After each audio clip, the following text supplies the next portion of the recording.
یہ جہاں چیز کیا ہے لوح و قلم تیرے ہیں، ہمیں کرنی ہے شرم شاہ بتا کی رضا جوئی، وہ اپنے ہو گئے جو رحمت پروردگار اپنی۔ حضرات، شادی کی پاکیزہ محفل میں ہمارا تھوڑے دیر کے لیے اکٹھا ہوا ہے۔ نعت مصطفیٰ صلی اللہ تعالی وسلم آپ حضرات نے سماعت کیا، تھوڑی دیر کے بعد انشاءاللہ اس محفل کا اختتام کیا جائے گا۔ عشاء کی اذان ہو چکی ہے، مسجد قریب میں ہے۔ ایک مرتبہ اور پنجو شریف اللہم صلی علی سیدنا مولانا محمد بارک وسلم، صلاۃ و سلام علیک یا رسول اللہ صلی اللہ تعالی علیہ وسلم۔ اللہ تعالیٰ قرآن مقدس میں ارشاد فرماتا ہے، یا ایھا الناس اتقوا ربکم الذی خلقکم من نفس واحدہ، اے لوگو اللہ سے ڈرو جس نے تم کو جان سے پیدا کیا ہے۔ اس کے بعد ہمارے اور آپ کے آقا صلی اللہ تعالی علیہ وسلم ارشاد فرماتے ہیں، النکاح عن سنتی فمن رغب عن سنتی فلیس منی، نکاح کرنا میری سنت ہے، جو اس سے انکار کیا وہ ہم میں سے نہیں ہے۔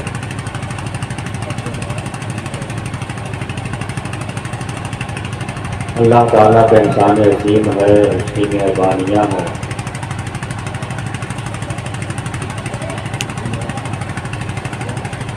کل ہم لوگوں نے نماز عید ادا کی ہے۔ اللہ کا شکر ہے، اللہ کے احسان عظیم ہے کہ بغیر شور و غل کے ہم کو آپ کو 30 روزے مل گئے۔ اللہ کا بہت بڑا کرم ہے۔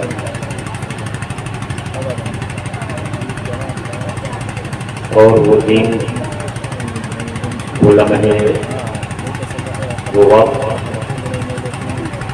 پھر جو زندہ رہے گا آنے والے رمضان شریف اسے نصیب ہو۔ نصیب والوں کی بات ہے، قسمت والوں کی بات ہے۔ اللہ تعالیٰ نے اس مہینے کو 3 عشرے میں بانٹ دیا۔ جو رمضان کا مہینہ ہے اس کو اللہ نے 3 عشرے میں، پہلا جو عشرہ ہوتا ہے 10 دن کا، وہ رحمت کا ہوتا ہے۔ اس کے بعد 10 سے لے کر 20 تک جو عشرہ ہوتا ہے وہ مغفرت کا ہوتا ہے، اور 20 سے لے کر کے 30 یا 29 تک جو عشرہ ہوتا ہے وہ جہنم سے چھٹکارے کا ہوتا ہے۔ ایک مہینے میں 3 عشرے ہم کو ملے، رحمت کے، مغفرت کے اور جہنم سے چھٹکارے کے۔ پھر وہ عشرہ انہیں کو ملے گا جو آئندہ آنے والے رمضان تک زندہ رہیں گے۔ اللہ کی بارگاہ میں دعا کریں، اللہ آنے والے رمضان کی وہ رحمت، مغفرت اور جہنم سے چھٹکارے والے عشرے کو ہم کو بھی، آپ کو بھی نصیب فرمائے۔ جوڑ سے بولیے آمین۔ بڑا مبارک مہینہ تھا، بڑا پاکیزہ ماحول تھا۔ وہ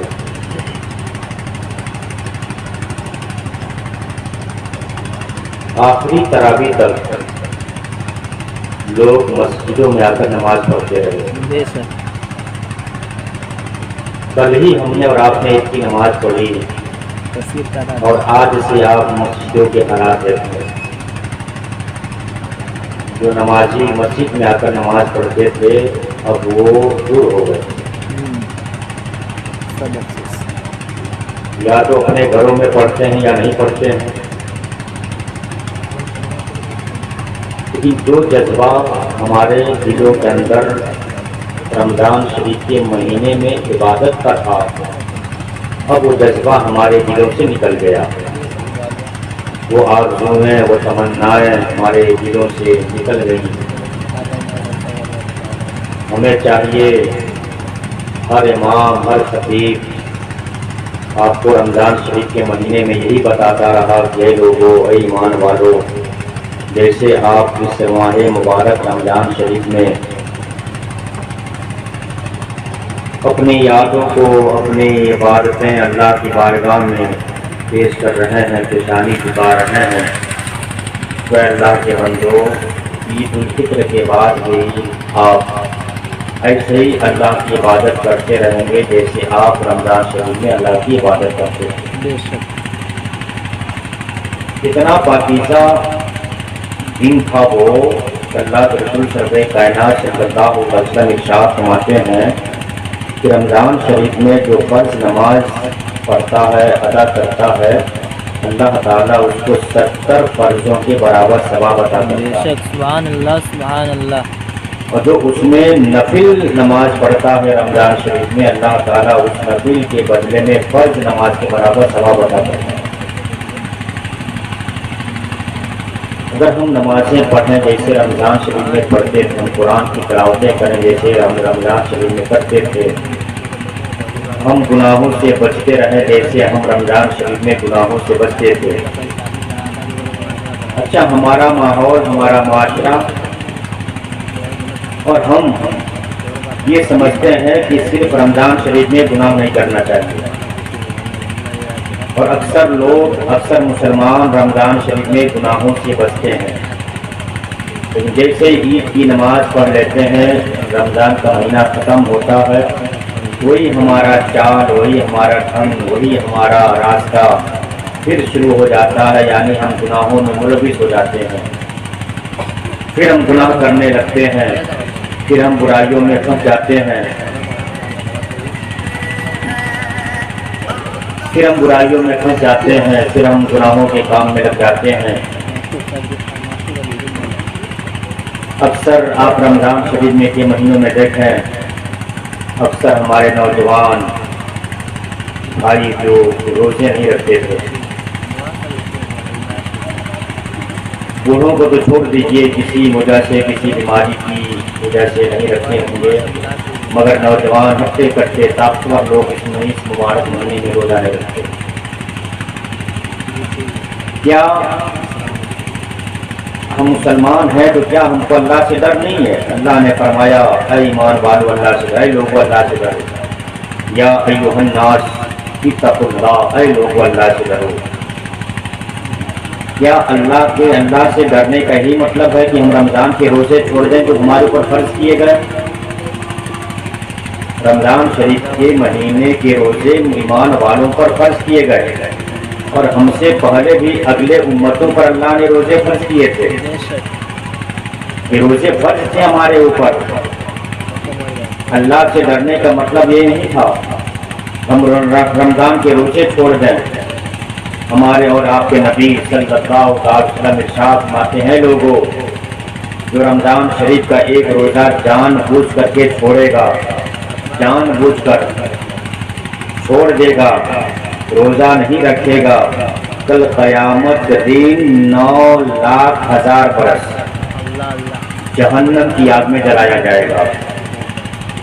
ایک روزہ چھوڑنے کا اتنا بڑا عذاب اور اتنی بڑی سزا، اور جو نوجوان 300 روزے نہیں رکھے، اب وہ 9,00,000 برس کے اعتبار سے وہ ایک مہینے کا حساب لگائیں کہ وہ کتنے لاکھوں برس جہنم کی آگ میں جلیں گے۔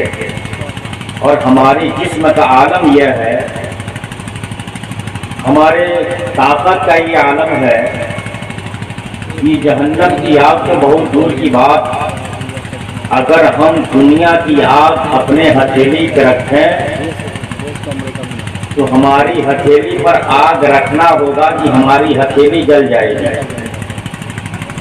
بدن کے کسی حصے پر ہم دنیا کا آگ رکھیں، ہمارا حصہ اجل جائے گا، اور ہم جانتے بھی ہیں کہ آگ کا کام ہے جلا دینا، آگ کا کام ہے تکلیف پہنچانا، اس اعتبار سے بھی دنیا کی آگ کوئی انسان اپنے ہاتھ پر یا اپنے جسم کے کسی حصہ پر اس لیے نہیں رکھتا کہ آگ ہم کو جلا دے گی، تکلیف پہنچا دے گی۔ جب آپ دنیا کی آگ سے اتنا ڈرتے ہیں، اتنا خوف کھاتے ہیں، کیا آپ اللہ کے عذاب سے کیوں نہیں ڈرتے؟ آپ اللہ کے عذاب سے کیوں نہیں ڈرتے جس کا ایندھن انسان اور پتھر ہیں؟ اللہ تعالیٰ نے انسانوں ہی کے لیے جہنم کو بنایا جو بدکار ہوں گے، جو گنہگار ہوں گے۔ ایک روزے چھوڑنے کا اتنا بڑا عذاب ہے تو 30 روزے چھوڑنے پر کتنے بڑا عذاب ہوں گے؟ کئی لاکھ برس بلکہ کروڑوں برس جہنم کی آگ میں جلنا پڑے گا ایک 30 روزے چھوڑنے کے بدلے۔ جب ہم دنیا کی آگ نہیں برداشت کر سکتے تو ہم جہنم کی آگ کیسے برداشت کر سکتے ہیں؟ وہ دن گزر گیا جو لوگ روزے تھے، لو چل رہی تھی، تیز دھوپ ہو رہی تھی، 10 بجے کے بعد بازار میں یا راستے پہ چلنے کی ہمت نہیں کر رہی تھی، مگر الحمدللہ جو لوگ روزے سے تھے ان کا بھی وہ دن گزر گیا، اور جو لوگ کھاتے پیتے تھے ان کا بھی وہ دن گزر گیا۔ مگر اتنا آپ اپنے دل کے اندر خیال رکھیں اور اتنا دھیان رکھیں کہ جو لوگ روزے سے تھے، جنت میں ایک ایسا راستہ ہے جنت میں جانے کا جس کا نام ریان ہے۔ اللہ کے رسول سرور کائنات صلی اللہ علیہ وسلم کی ارشاد فرماتے ہیں اس ریان دروازے سے بھی ہم اللہ کی عبادت نہیں کرتے، مرنے کے بعد ہمارا کیا حشر ہوگا، ہمارا کیا حال ہوگا؟ ذرا اتنا بھی آپ سوچیں کہ دنیا میں ہمیشہ کے لیے ہم نہیں آئے۔ اللہ کے رسول سرور کائنات صلی اللہ علیہ وسلم ارشاد فرماتے ہیں اے لوگوں، روزہ رکھنے سے انسان کمزور نہیں ہوتا۔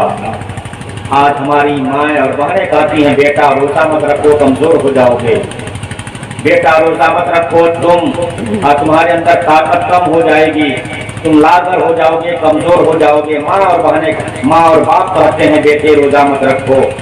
اگر ماں باپ کے کہنے پر بیٹا یا بیٹی روزہ نہیں رکھے، جہاں ان بیٹا اور بیٹی کو گناہ ہوگا، کل قیامت میں جہنم کی آگ میں جلیں گے، ساتھ ہی ساتھ ان کے ماں باپ بھی جہنم کی آگ میں جلیں گے، اس لیے کہ انہوں نے اپنے جوان بیٹا اور بیٹیوں کو رمضان کے فرض روزے رکھنے سے منع کر دیا۔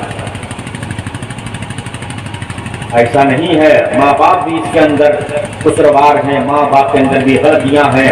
ماں باپ منع کر دیتے ہیں بیٹے روزہ مت رکھو کمزور ہو جاؤ گے۔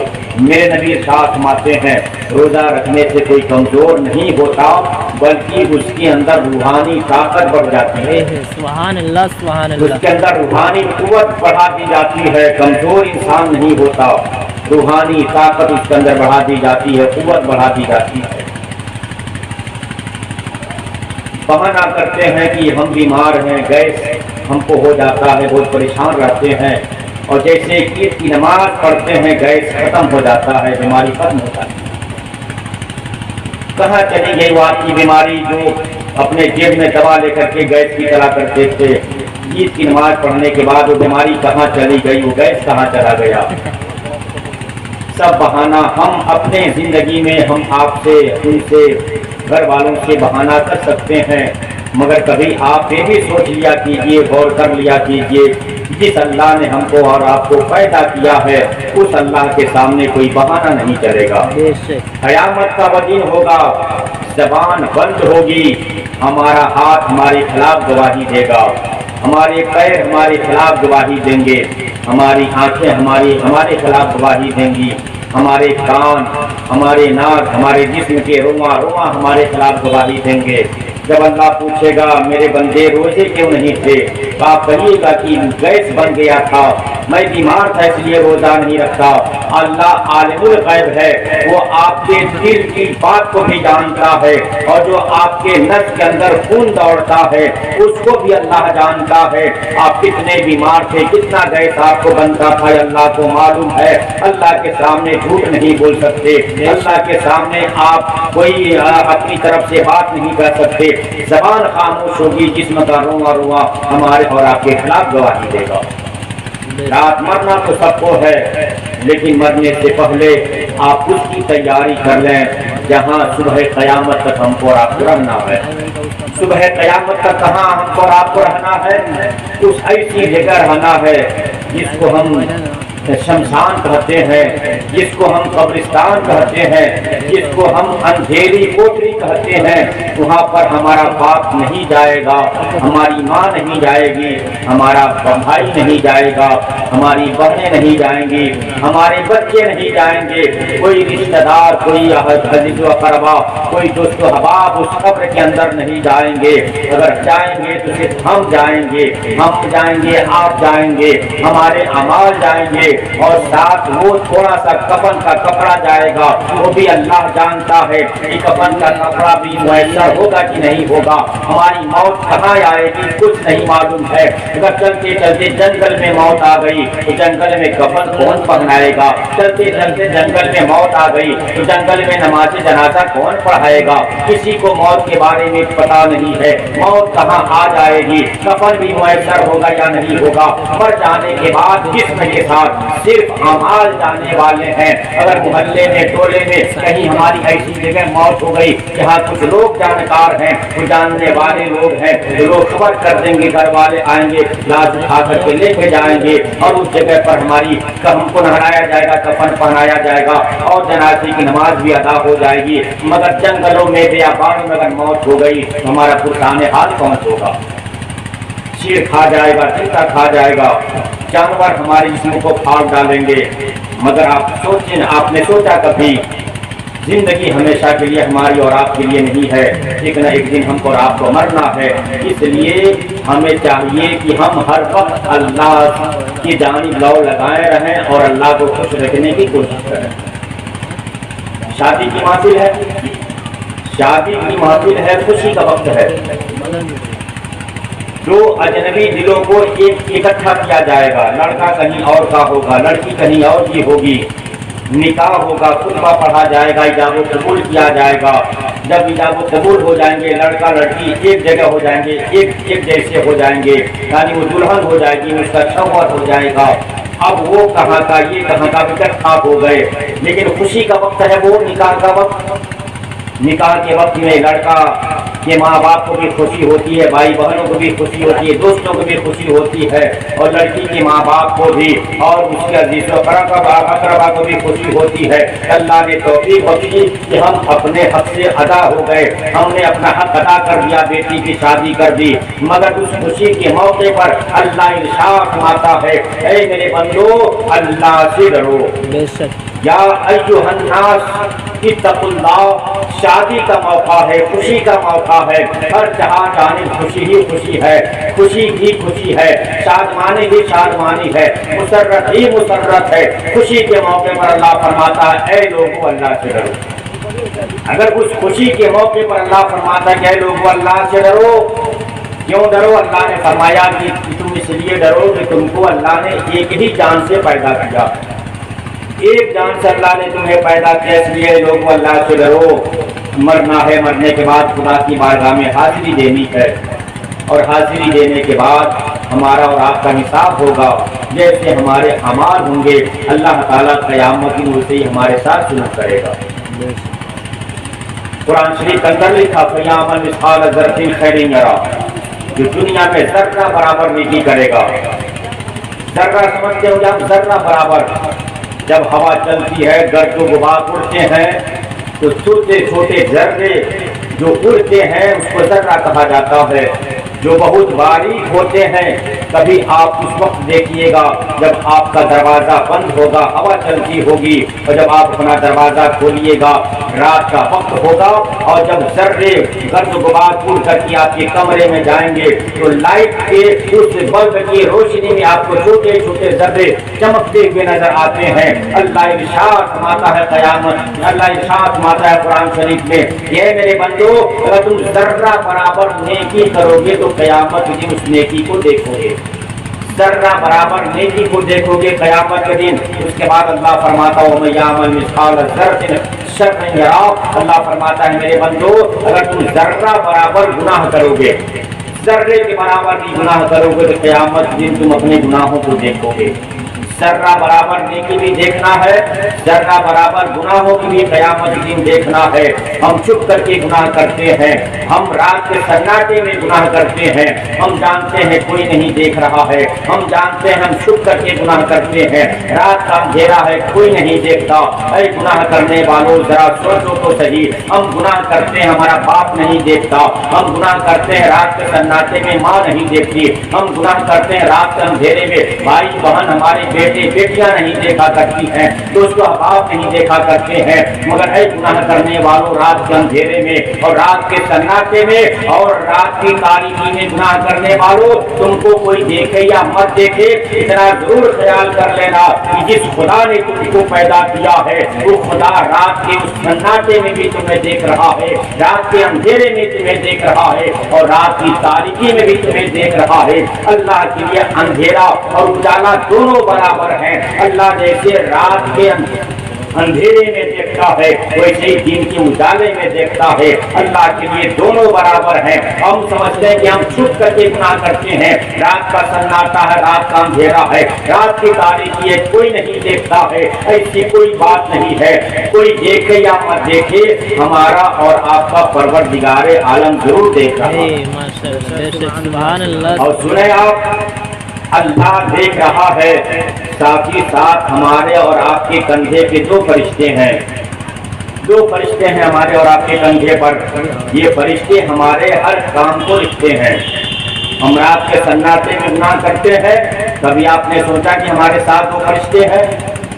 رات کے اندھیرے میں رات کی تاریکی میں گناہ کرتے ہیں، کبھی آپ نے سوچا کہ ہمارے ساتھ وہ فرشتے ہیں؟ تو فرشتے ہمارے گناہوں کو لکھتے رہتے ہیں، ہماری نیکیوں کو لکھتے رہتے ہیں۔ اس لیے اللہ بھی دیکھ رہا ہے اور ساتھ ہی ساتھ جو ہمارے کندھے پر فرشتے ہیں وہ فرشتے اپنے رجسٹر میں وہ ہمارا گناہ یا ہماری نیکیوں کو درج بھی کر رہے ہیں۔ قیامت کا اسی کا حساب دینا ہوگا۔ میں عرض کر رہا تھا شادی کی محفل ہے، شادی کی محفل میں ہم آپ بیٹھے ہوئے ہیں، اس لیے آپ سے گزارش ہے کہ آپ خوشی کے موقع پر بھی اللہ سے ڈریں۔ خوشی کا بھی جب وقت ہو تو آپ اللہ سے ڈریں۔ ہمارے اور آپ کے نبی صلی اللہ علیہ وسلم ارشاد فرماتے ہیں سب سے بہترین شادی وہ ہے جس میں کم خرچ کیے جائیں۔ سب سے بہترین شادی وہ ہے جس میں کم خرچ کیے جائیں۔ آج شادیوں میں دیکھیں آپ کتنے فضول خرچیاں ہوتی ہیں، کتنے خرچ کیے جاتے ہیں۔ جتنے ہماری شادیوں میں فضول خرچی ہوتی ہے، جتنے ہماری شادیوں میں فضول کام ہوتے ہیں، اگر اتنا پیسہ بچا کر کسی غریب کسی غریب بیٹی کو دے دیا جائے تو اس غریب کی بیٹی کی شادی اتنے پیسے میں ہو جائے گی جتنا فضول خرچی کرتے ہیں اپنی شادیوں میں۔ ہمارے اندر دکھاوا زیادہ آ گیا، جو بھی ہم کام کرتے ہیں دکھاوے کے لیے کرتے ہیں، چاہے مسجد ہو، مدرسہ ہو، شادی ہو، بیاہ ہو، چاہے اپنا کوئی کام ہو، جو بھی ہم آج کل کام کر رہے ہیں سب میں ہمارے اندر دکھاوا آ گیا ہے۔ اور میرے نبی ارشاد فرماتے ہیں جو بھی کام دکھاوے کے لیے کیا جاتا ہے وہ کام اللہ کی بارگاہ میں قبول نہیں ہوتا، بلکہ الٹے اس کا گناہ ہوتا ہے، اس کا گناہ ہوتا ہے۔ اس لیے دکھاوے کا کوئی کام نہ کیا جائے۔ میرے نبی نے جو حکم دیا اپنے نبی کی حکم پر عمل کرتے ہوئے ہم اپنے بچے اور بچوں کی شادی کریں۔ میرے نبی کریم صلی اللہ علیہ وسلم ارشاد فرماتے ہیں میری امت کے لوگوں تمہارے بچے اور بچیاں جوان ہو جائیں تو جتنا جلدی ہو سکے ان کی شادیاں کر دو۔ جوان ہو جائیں تو ان کی شادیاں کر دو۔ کیوں؟ اس لیے کہ اگر ان سے کوئی گناہ ہو جاتا ہے، جوان ہو گئے ہیں، جوانی کی دہلیز پہ قدم رکھ دیے ہیں، اگر ان سے کوئی گناہ ہو جاتا ہے، لڑکا ہو یا لڑکی، اگر کوئی ان سے گناہ ہوتا ہے، میرے نبی ارشاد فرماتے ہیں کہ جب جوانی کی عالم میں بچوں کی شادی نہیں ہوتی اور وہ گناہ کر بیٹھتے ہیں، جہاں ان بچوں کے گناہ ہوں گے ساتھ ہی ساتھ اس کے ماں باپ کو بھی گناہ لکھے جائیں گے۔ اس لیے میرے نبی نے فرمایا کہ جب بچے اور بچیاں جوان ہو جائیں، لڑکا اور لڑکی جب جوان ہو جائے تو ان کی شادی کر دی جائے جتنا جلدی ہو سکے۔ ایک واقعہ سنیں، میں اپنی گفتگو ختم کرتا ہوں۔ حدیث شریف میرے نبی کریم صلی اللہ علیہ وسلم ارشاد فرماتے ہیں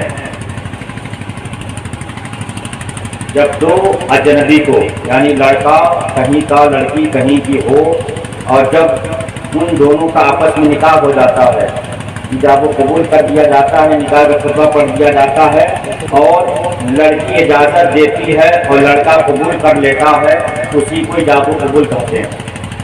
ایجاب و قبول کے بعد، شادی کے بعد، نکاح کے بعد جب وہ لڑکا اپنی عورت یا اپنی دلہن کو لے کر اپنے گھر پہنچتا ہے، پہنچنے کے بعد جب وہ دونوں رات میں ملاقات کرتے ہیں، ملاقات کرنے کے بعد جب وہ صبح دونوں نہاتے ہیں، لڑکا اور لڑکی جب دونوں جب صبح نہاتے ہیں تو میرے نبی ارشاد فرماتے ہیں کہ ان دونوں کے نہانے میں جتنے قطرے پانی زمین پر گرتے ہیں، نہانے میں جتنے قطرے پانی زمین پر گرتے ہیں، اللہ تعالیٰ ہر قطرے کے بدلے میں ایک ایک فرشتہ پیدا کرتا ہے۔ سبحان اللہ سبحان اللہ، کتنی بڑی برکت ہے۔ دیکھیں آپ نکاح کی برکت دیکھتے ہیں، نکاح کے بعد جب دونوں میاں بیوی میں فرشتہ پیدا کرتا ہے، فرشتے پیدا ہو گئے، اللہ کی بارگاہ میں کرتے ہیں پروردگار میرا کام کیا، میری ڈیوٹی کیا ہے؟ اللہ ارشاد فرماتا ہے فرشتوں نکاح کی برکت سے صحیح طریقے سے، جائز طریقے سے یہ دونوں آپس میں ملے ہیں، ملاقات کیے ہیں اور غسل کیے ہیں، اس کی برکت سے ہم نے تمہیں پیدا کیا ہے۔ فرشتوں جب تک یہ دونوں زندہ رہیں گے اس کے لیے تمہاری ذمہ ڈیوٹی ہے، جائز طریقے سے دونوں میاں بیوی آپس میں ملتے ہیں تب یہ فرشتے دعا کرتے ہیں۔ اس کے برعکس میرے نبی ارشاد آتے ہیں کہ غیر شادی شدہ یعنی جس کی شادی نہیں ہوئی ہے، لڑکا ہو چاہے لڑکی، یا جس کی شادی ہو گئی ہے، عورت ہو یا مرد ہو، اگر یہ غیر طریقے سے آپس میں ملتے ہیں یعنی زنا کرتے ہیں، لڑکا کہیں اور کا، مرد کہیں اور کا، لڑکی کہیں اور کی یا عورت کہیں اور کی، جب یہ آپس میں ملاقات کرتے ہیں، زنا کرتے ہیں، میرے نبی ارشاد فرماتے ہیں زنا کرنے کے بعد جب وہ مرد بھی نہاتا ہے، وہ عورت بھی نہاتی ہے اور اس کے بدن سے جتنے قطرے زمین پر پانی گرتے ہیں، اللہ تبارک و تعالیٰ ہر قطرے کے بدلے میں شیطان پیدا کرتا ہے۔ دیکھیں آپ کتنا بڑا گناہ ہے، زنا کرنا کتنا بڑا گناہ ہے۔ میرے نبی ارشاد فرماتے ہیں ہر قطرے کے بدلے میں اللہ تعالیٰ شیطان پیدا کرتا ہے۔ شیطان پیدا ہوا، اور شیطان پیدا ہونے کے بعد شیطان کا کام کیا ہوتا تو معلوم ہے، شیطان کا کام ہے لوگوں کو اچھائیوں سے منع کر دینا، نیکیوں سے روک دینا، نماز پڑھنے سے منع کر دینا، روزہ رکھنے سے منع کر دینا، صدقہ خیرات دینے سے منع کر دینا، حج و زکات کرنے سے منع کر دینا، قرآن کی تلاوت کرنے سے منع کر دینا۔ جتنا جائز کام ہے، جتنا نیکی کا کام ہے، ہر نیکی کے کام سے شیطان کا کام ہے منع کر دینا، روک دینا۔ میرے نبی ارشاد فرماتے ہیں زنا کرنے کے بعد جب دونوں نہاتے ہیں کتنے قطرے پانی زمین پہ گرتے ہیں، ہر قطرے سے شیطان پیدا کیے جاتے ہیں اور اللہ تبارک تعالیٰ سے فرشتے وہ شیطان رس کرتے ہیں، فرشتے وہ شیطان کہے گا اللہ جب تک ہم زندہ رہیں گے، میری حیات زندہ رہے گی، ہم لوگوں کو نماز پڑھنے سے منع کرتے رہیں گے، قرآن کی تلاوت کرنے سے منع کرتے رہیں گے، صدقہ خیرات دینے سے منع کرتے رہیں گے، کوئی نیک کام نہ کرنے دیں گے، اور جتنے لوگوں کو وہ شیطان نماز پڑھنے سے روکتا رہے گا، نمازوں سے روکتا رہے گا، قرآن کی تلاوت سے روکتا رہے گا، نیکیوں سے روکتا رہے گا، سارا گناہ ان دونوں مرد عورت پر ہوگا۔ آپ دیکھیں زنا کرتے ہیں انسان، زنا کرتا ہے انسان اور دونوں مر جائیں گے۔ جب تک زندہ ہے نیکی بھی کرتے ہیں، برائی بھی کرتے ہیں، لیکن مر جانے کے بعد کوئی نیکی نہیں کرے گا، کوئی برائی نہیں کرے گا، مگر جس کی وجہ سے فرشتے پیدا ہوئے زندگی بھر وہ سلامتی کی دعا کرتے رہیں گے، خیر و برکت کی دعا کرتے رہیں گے، مر جانے کے بعد وہ فرشتے مغفرت کی دعا کریں گے، بخشش کی دعا کریں گے، اور جس کی وجہ سے شیطان پیدا کیے گئے ہیں مر جانے کے بعد بھی وہ شیطان لوگوں کو نیک کام سے منع کرتے رہے گا، وہ لوگوں کو بہکاتے رہے گا، لوگوں کو برائیوں پر ابھارتے رہے گا، نماز پڑھنے سے منع کرتا رہے گا۔ پتہ چلا کہ زندگی میں گناہ ہوتا تھا، مرنے مرنے کے بعد صبح قیامت تک گناہ ہوتا رہے گا، نامہ اعمال میں گناہ لکھا جائے گا۔ اب ذرا اندازہ کیجیے کہ ہم کیسی اپنی زندگی گزارتے ہیں کہ مرنے کے بعد بھی ہمارے نامہ اعمال میں گناہ لکھے جائیں، مرنے کے بعد بھی ہمارے اوپر عذاب کیے جائیں، مرنے کے بعد بھی ہم برائیوں میں ملوث رہیں۔ آپ ذرا اندازہ کیجیے، میرے نبی ارشاد فرماتے ہیں کہ جو زنا کر کے غسل کرتا ہے، اللہ تعالیٰ اس غسل کے قطرے کے پانی سے شیطان پیدا کرتا ہے اور وہ شیطان لوگوں کو بھٹکاتا رہتا ہے، اور یہ سارا گناہ اس مرد عورت پر ہوتا ہے جس نے آپس میں غیر قانونی طور پر یا غیر طریقے سے زنا کی ہے، برائی میں ملوث ہو گیا ہے، اس کے نامہ اعمال میں یہ گناہ لکھا جاتا ہے اور شیطان قیامت تک بھٹکاتا رہے گا اور اس کے نامہ اعمال میں صبح قیامت تک گناہ لکھا جاتا رہے گا۔ ذرا اندازہ کیجیے، اللہ کے رسول سرور کائنات صلی اللہ علیہ وسلم نے ساتھ فرمایا کہ زنا کو بند کر دو، زنا کو روک دو۔ کیوں؟ جب تمہارے جوان لڑکے اور لڑکی ہو جائیں تو جتنا جلدی ہو سکے تم ان کی شادی کر دو، جب شادیاں ہو جائیں گی تو لوگ زنا سے بچ جائیں گے، زنا کرنے سے لوگ باز آ جائیں گے۔ مگر کچھ ایسے بھی نکمے لوگ ہیں، کچھ ایسے بھی بیوقوف لوگ ہیں جو شادی شدہ ہونے کے باوجود بھی زنا کرنے میں مبتلا، شادی ہونے کے بعد اپنی بیوی رہنے کے باوجود بھی دوسری کی بیویوں سے چکر چلتا ہے، دوسری کی عورتوں سے وہ چکر لگاتے ہیں اور زنا میں وہ مبتلا ہو جاتے ہیں، جس کی وجہ سے ان کا گناہ قیامت تک لکھا جاتا رہے گا۔ اس لیے آپ سوچیں، میرے نبی نے شادی کا جو حکم دیا، جو نکاح کا میرے نبی نے حکم دیا، وہ نکاح کا پیغام میرے نبی کا بڑا اچھا ہے۔ ہم نکاح کر کے اپنے آپ کو گناہوں سے بچا سکتے ہیں، ہم شادی کر کے اپنی نکاحوں کو بھی بچا سکتے ہیں اور اپنے ہر ذہن و عقل کو اور اپنے جسم کو ہم برائیوں سے بچا سکتے ہیں۔ اس لیے کہ میرے نبی نے فرمایا جتنا جلدی ہو سکے جب بچے جوان ہو جائیں تو شادیاں کر دو تاکہ وہ گناہوں سے بچ جائیں۔ اور میرے نبی ارشاد فرماتے ہیں کہ شادی بہترین وہ ہے جس میں کم خرچ کیے جائیں۔ جانتے ہیں زنا کیوں عام ہو گیا؟ آج برائیاں کیوں عام ہو گئی؟ زیادہ آج برائیاں ہو رہی ہیں، زیادہ آج مرد عورت آپس میں زنا کر رہے ہیں، جوان لڑکا جوان لڑکی آپس میں زنا کر رہے ہیں، کوئی بھاگ جاتا ہے، ادھر لے کر کے چلا جاتا ہے۔ جانتے ہیں اس کی وجہ کیا ہے؟ اس کی وجہ صرف یہ ہے کہ آج ہم نے شادیوں کو بہت مہنگا کر دیا، شادیوں میں بہت مہنگا کر دیا۔ اگر ہمارے پاس بیٹا ہے، ہم اتنا جہیز مانگ رہے ہیں، اتنا پیسہ مانگ لے رہے ہیں کہ غریب باپ وہاں تک نہیں پہنچ پا رہا ہے، جس کی وجہ سے اس کی بیٹی گھر کے اندر جوان ہو جا رہی ہے، اس کی عمر ڈھلنے کے قریب ہو گئی ہے، اس کے باوجود بھی اس غریب بیٹی کی شادی نہیں ہو پا رہی ہے۔ اس کے ذمہ دار ہم ہوں گے اگر وہ غریب کی بیٹی کسی برائی میں مبتلا ہو جاتی ہے اور جہیز کی وجہ سے اس غریب کی بیٹی کی شادی نہیں ہو پا رہی ہے، اگر وہ برائیوں میں مبتلا ہوگی تو اس کا گناہ ہمارے اوپر بھی ہوگا، آپ کے اوپر بھی ہوگا۔ اس لیے کہ ہم نے اتنا جہیز اس سے مانگ لیا ہے، ہم نے اتنا مطالبہ کر لیا ہے، جس کی وجہ سے وہ غریب باپ اتنا جہیز کا سامان اکٹھا نہیں کر سکتا، اتنا نقد روپے آپ کو نہیں دے سکتا، جس کی وجہ سے اس کی جوان بیٹی گھر کے اندر موجود ہے، برائیوں میں پھنس گئی ہے، اس کا گناہ جہیز مانگنے والوں پر بھی ہوگا۔ آج ضرورت ہے کہ ہم جہیز کو ختم کریں، جہیز جیسی برائی کو ہم ختم کریں اور شریعت مطہرہ کے مطابق، سنت کے مطابق ہم شادیاں کریں۔ ہم سنت کے مطابق اپنے بیٹے اور بیٹیوں کی شادی کر لیتے ہیں، انشاءاللہ یہ ہمارے سماج سے برائیاں ختم ہو جائیں گی، ہمارے معاشرے سے برائیاں ختم ہو جائیں گی۔ اس لیے ختم ہو جائیں گی کہ صحیح وقت پر شادی ہوگی، جب صحیح وقت پر شادی ہوگی تو نگاہوں کی بھی حفاظت رہے گی اور جسم کی بھی حفاظت رہے گی۔ اللہ تبارک و تعالیٰ ان دونوں کو اپنے فضل و کرم سے ہر برائیوں سے بچنے کی توفیق عطا فرما دے گا۔ اس لیے ضرورت ہے کہ ہم جہیز کو ختم کریں۔ اس کو ہم، اگر آپ کے پاس بیٹے ہیں آپ یہ تہیہ کر لیجیے، ارادہ کیجیے انشاءاللہ ہم اپنے بیٹے کے شادی میں جہیز نہیں لیں گے۔ آپ تہیا کر لیں انشاءاللہ. اگر ہم نہیں دیں گے تو ایسی اگر ہمارے پاس بیٹی بھی ہے اور ہم اپنے بیٹے کے شادی میں جہیز نہیں لیے تو کوئی اللہ تعالیٰ ایسا اسباب پیدا کر دے گا, کوئی ایسا لڑکا والا تیار ہو جائے گا کہ ہماری بیٹی کی بھی شادی میں وہ لڑکا والا جہیز نہیں دے گا. پہلے تو ہم پہل کریں کہ ہم اپنے بیٹوں کی شادی میں جہیز نہیں لیں گے. آج حیثیت کے مطابق جہیز مانگا جا رہا ہے. 4 چکا گاڑی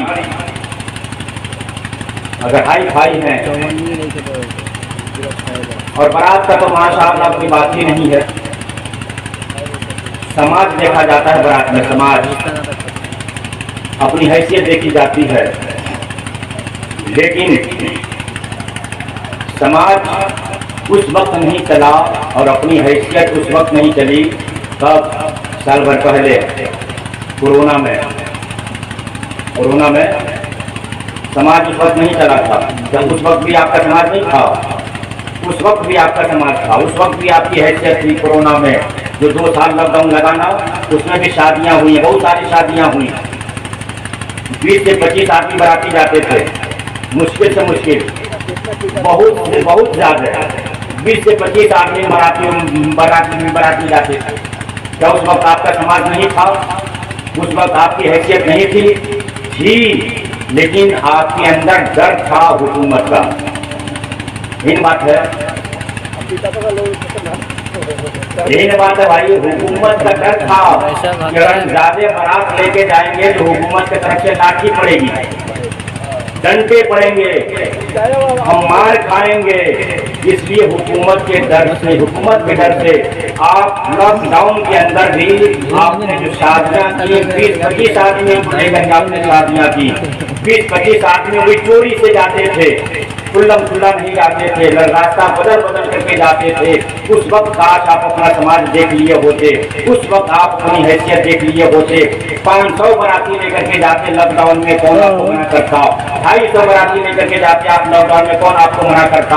آپ کہتے کہ بھائی صاحب ہماری سماج بہت بڑا ہے, ہماری حیثیت بہت بڑی ہے, ہم کم براتی آئیں گے, ہماری عزت کم ہو جائے گی, 500 لے کر کے آئیں گے. اس وقت آپ لے کر کے جاتے, لیکن نہیں گئے. کیوں نہیں گئے؟ حکومت کا اعلان تھا, حکومت کے ڈر سے آپ نہیں گئے. آپ حکومت کی بات پر آپ اتنا عمل کر رہے ہیں, حکومت سے آپ اتنا ڈر گئے کہ آپ براتی 500 لے کر کے نہیں گئے, 250-300 لے کر کے نہیں گئے. میرے نبی نے 1400 سال پہلے فرمایا تھا, اے میری امت کے لوگوں, بہترین شادی وہ ہے جس میں کم خرچ کیے جائیں, اور بہترین شادی وہ ہے جو شریعت کے مطابق کی جائے. شریعت کے مطابق وہی شادی ہوئی ہے جو لاک ڈاؤن میں شادی ہوئی ہے, جو کورونا کی حالت میں شادی ہوئی ہے, وہی شریعت کے مطابق شادی ہوئی ہے. کاش میرے نبی کے فرمان پر آپ عمل کر لیے ہوتے. آج بھی جب اللہ آپ کو آزادی دیا ہے, ہر طرح سے اللہ آپ کو چھوٹ دیا ہے, ہر طرح سے آپ کو آزادی مل گئی ہے, اس وقت آپ بیٹی والے سکھاتے, بیٹی والے بھائی صاحب میرا سماج بہت لمبا ہے, میری حیثیت بہت بڑی ہے, مگر آپ وہاں برات لے کر کے نہیں آئیں گے. 10-5 آدمی آپ کے گھر جائیں گے براتی بن کر کے, اور ولیمہ کے دن ہم اپنے دروازے پر 2000 آدمی کو کھلائیں گے, پورے سماج کو کھلائیں گے, پورے گاؤں والوں کو کھلائیں گے. اس وقت آپ کو مانا جاتا کہ آپ کا سماج اچھا ہے, آپ کی حیثیت اچھی ہے. آپ بیٹی کے دروازے پہ آتے ہیں, 500 براتی لے کر کے آتے ہیں, اور اپنے دروازے پر ولیمہ تک نہیں کرتے, اپنے دروازے پر ولیمہ تک نہیں کرتے. میلاد کے دن میں